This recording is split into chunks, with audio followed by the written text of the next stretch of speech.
Part 1, The Reaping, Chapter 1.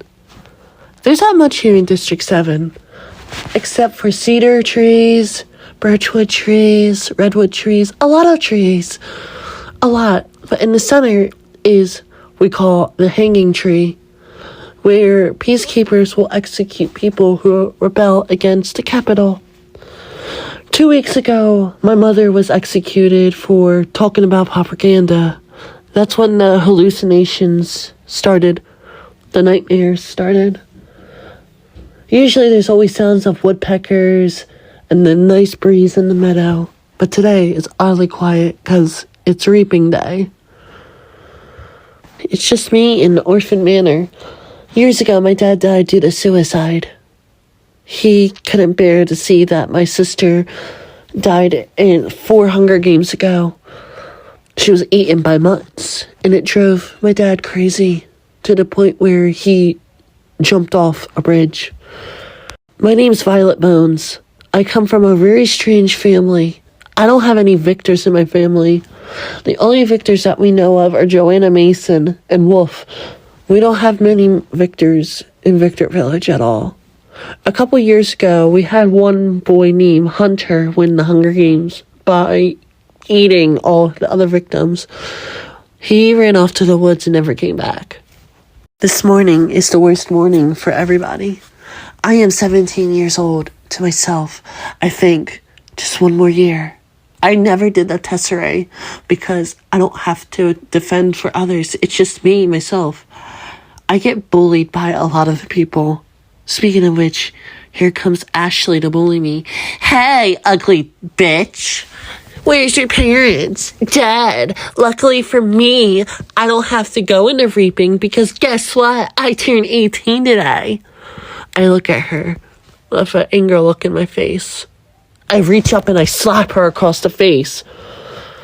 She screams in horror as I keep slapping her across the face. That's when the owner of the house comes in.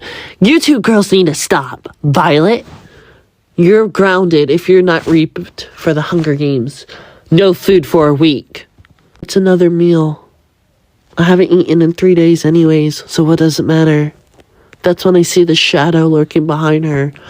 I learned to be friends with the shadows in the behind. She orders me to go outside to do my chores. I grab the hatchet and I start chopping down the tree angrily as the visions of my sister dying in the Hunger Games haunt me. There's not much here, as I think. Hopefully I do get reaped. I want to leave this place. Maybe I'll join them in death. Who knows? All my life, I've been training for the Hunger Games on and off because it looks fun. I became mentally unstable. Last year, I was in and out of the mental hospital a couple times for saying that I hear voices. I got put in asylum once for doing voodoo.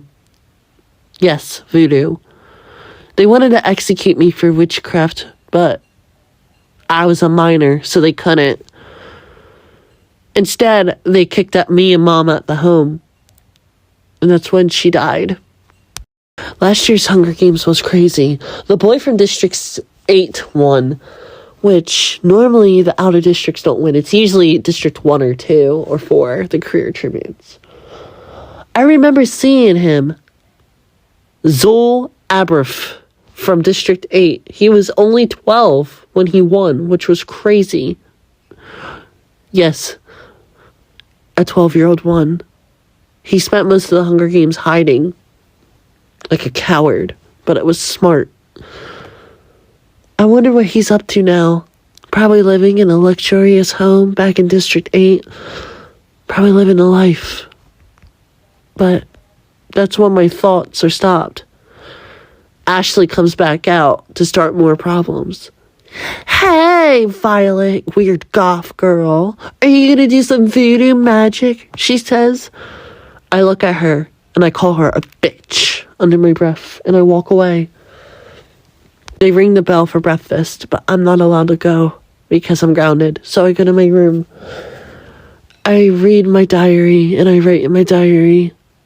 Looking back at the past writtens, I slowly see that I'm driving into madness, going crazy. Thinking to myself, I'm thinking, Will this ever end? Or will the constant torment of the voices in my head that tell me, kill Ashley? I constantly hear whispers. I might volunteer this year to get out all my pent-up aggression. The reaping is in 5 hours. I have to take a shower, get dressed. I ain't gonna wear the shit that they give me, this stupid-looking clothes. I'm gonna wear what I want, my gothic clothes. I'll be the black sheep. I wear what I want when I want, and I don't give a fuck what anybody else thinks. Most tributes or kids don't curse, but I don't care. I lost everything already. I have nothing left to my name. No inheritance, nothing. Maybe I do have a death wish. Or maybe I just want to let out my anger. Who knows? As I get into the shower, I wash my hair and let the steam of the hot water and the water runs out. Of course, we're not a luxury district, so the water's going to be cold. I hate the capital. It's sad that Katniss, the second uprising, failed and they executed her. I don't know much about Katniss, but they do talk about it a lot in school. When I did go to school, I dropped out, because what's the point? I'm gonna die one day anyway, so why does it matter? We all die. Life is just... purpose is to die, I guess. I giggle at my own thoughts. That's when I hear the voices again. I can see a shadow in the room. That's when a spider lands on my shoulder. A cute black widow. How adorable, I think. That's when I remember it's venomous. I place it back down and tell it to scurry away. And then I hear screams from Ashley. I guess the spider went in torment to Ashley. Well, whatever. I step out the shower and I tell myself off. And I put on my black fishnets, my knee-high Converse, and my black dress. Purple highlights in my hair that I did to myself. Guess what? I got punished for that. Whatever.